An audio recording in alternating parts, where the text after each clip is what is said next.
Mesdames, Messieurs, le disc jockey Zach est de retour. Retour, retour, retour, est de retour, retour, retour, est de retour, retour,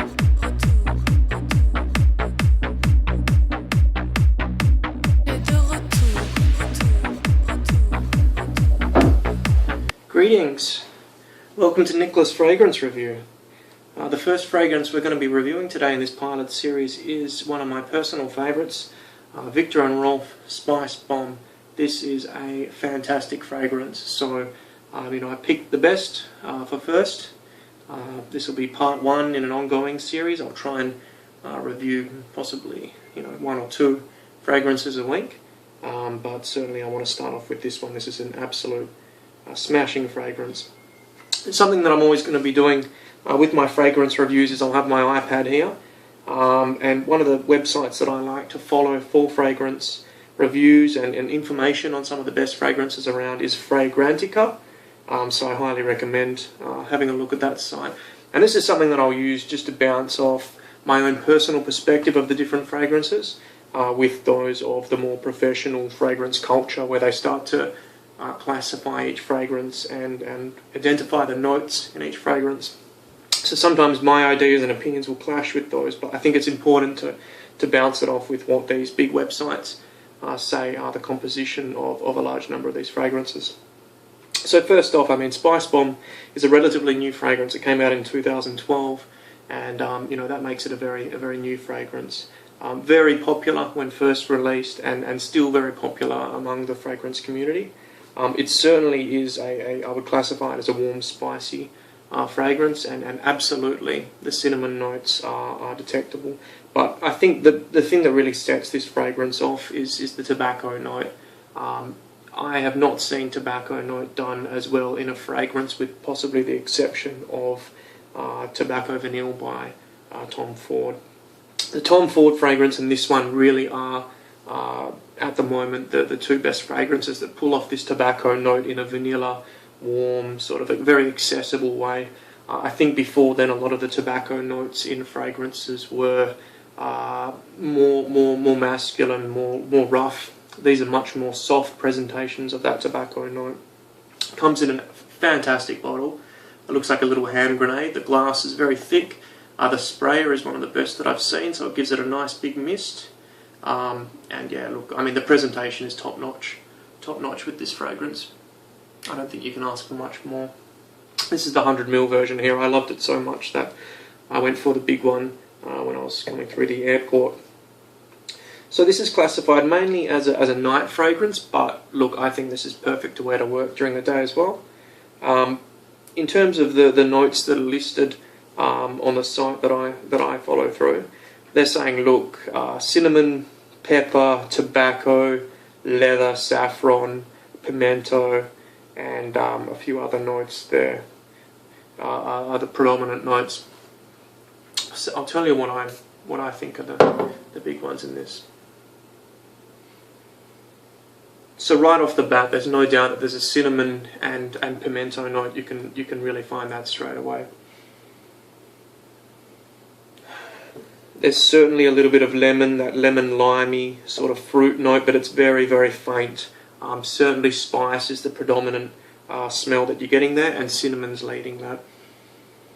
The tobacco notes in the background, you've got this tobacco vanilla sort of flavour in the background that's slowly starting to develop through each second that passes.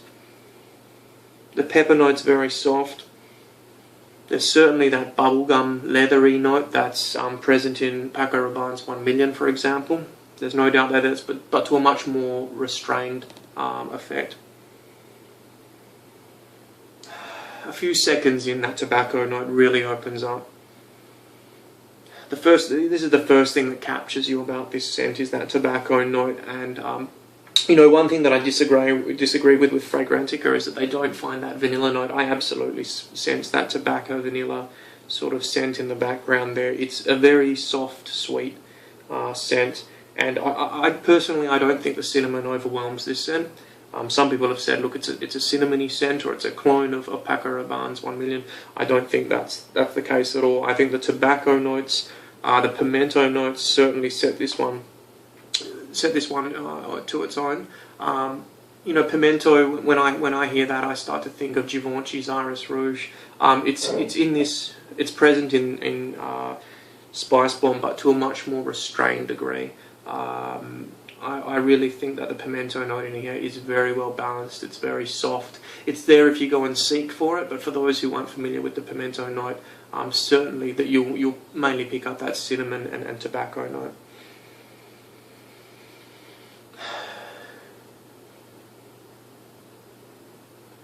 It only takes about a minute for this one to develop into the base notes. You can start to pick up that tobacco. There's a wood present in there. It's sort of like a cedary vetiver, sort of woody note.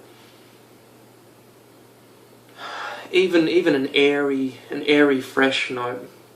Maybe some of the Kenzo scents have this airy sort of fresh note. The saffron.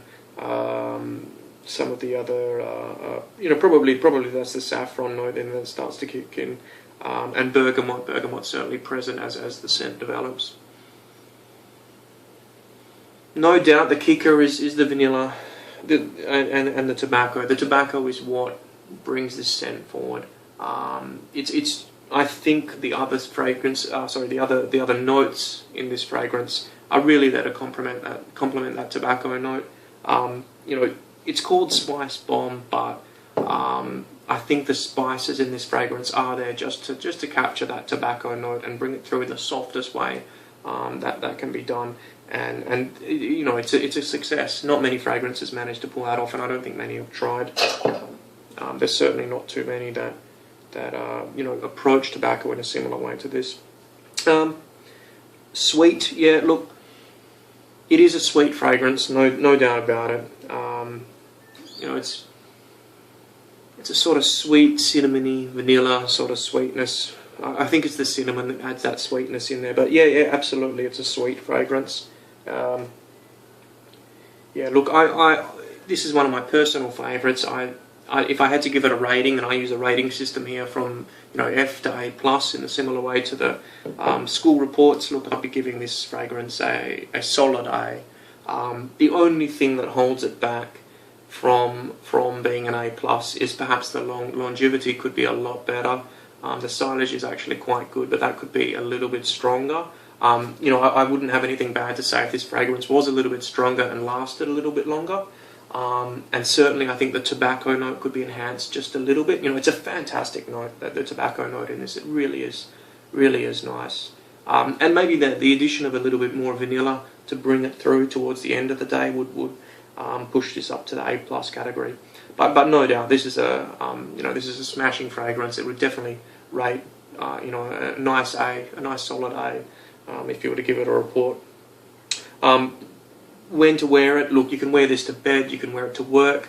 Personally, I think this is a fantastic fragrance for wearing to work.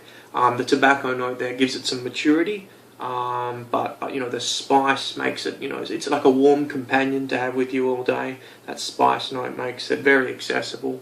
And it's also something that you don't mind spraying on first thing in the morning. Not too many fragrance reviews go into look how you can cope with these things first thing in the morning before you go to work. A lot of fragrances I'll shy away from. They'll be a little bit too overpowering when I'm just getting out of bed and getting ready for work. But this one, it's nice and warm. You can put it on just before you're heading to work, and it's very accessible fragrance. Age range on this one, look, anywhere from 20, 25 plus, I think.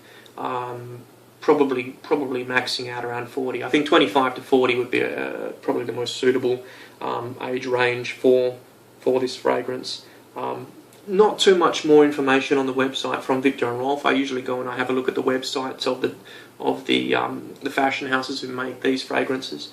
There's not too much more information on the Viktor & Rolf website, and they don't do too much more other stuff that I'm interested in. They make some fashion and some clothes, but from what I've seen, it's not something that takes my particular fancy. But this fragrance would be making them a mint. They'd be making a lot of money off this fragrance. I think it would have to be one of the biggest selling for 2012 and 2013. I've seen it featured in some men's magazines, and certainly a very, very popular fragrance.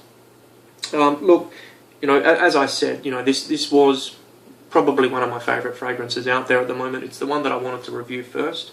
I really recommend, if you are interested in that, it's something with a tobacco note or spice, perhaps if you've enjoyed Tobacco Vanille by Tom Ford, for example, Diesel Red or Lacoste Pour Homme, or any of those warm, spicy fragrances, absolutely check this one out.